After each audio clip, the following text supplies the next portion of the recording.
నమస్కారం శ్రీధర్ సార్. నమస్తే అండి. వేకెన్సీస్ అనేవి తక్కువ ఉన్నాయి. అప్లై చేయాలా వద్దా సార్ స్టూడెంట్? యాక్చువల్గా బ్రైటర్ సైడ్, డార్కర్ సైడ్ అంటూ ఉంటాం కదండి. ఇది భావానికి వస్తుంది ఇక్కడ. దీన్ని రిసీవ్ చేసుకోవటం రకరకాలుగా రిసీవ్ చేసుకోవచ్చు.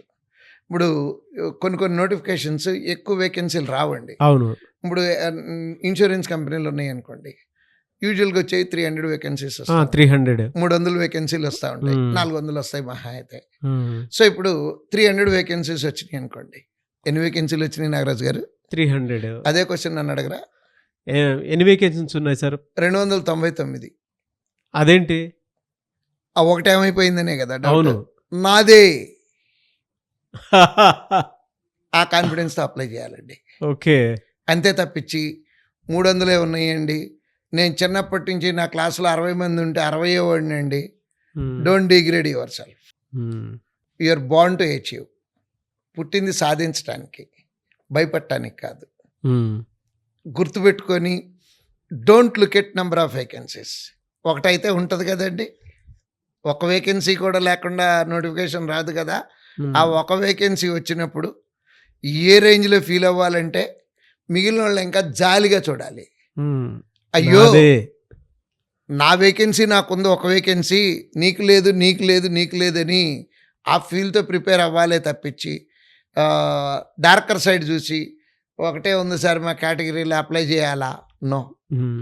కాన్ఫిడెంట్గా అప్లై చేయండి.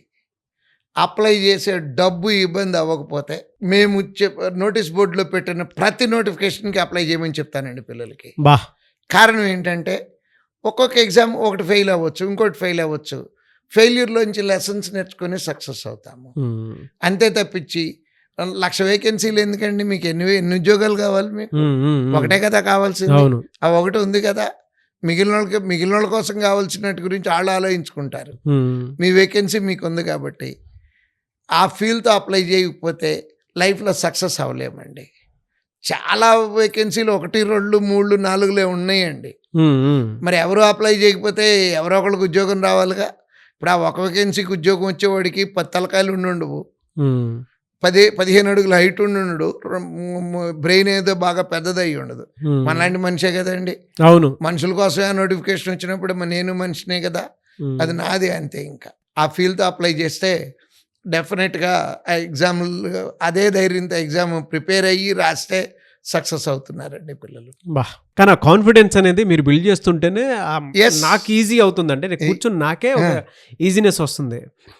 స్టూడెంట్స్కి అయితే ఇంకా నెక్స్ట్ లెవెల్ ఉంటుందేమో అండి ఆ కాన్ఫిడెన్స్ అయితే. But anyway sir, thank you sir, thank you so much for motivating us. Thank you.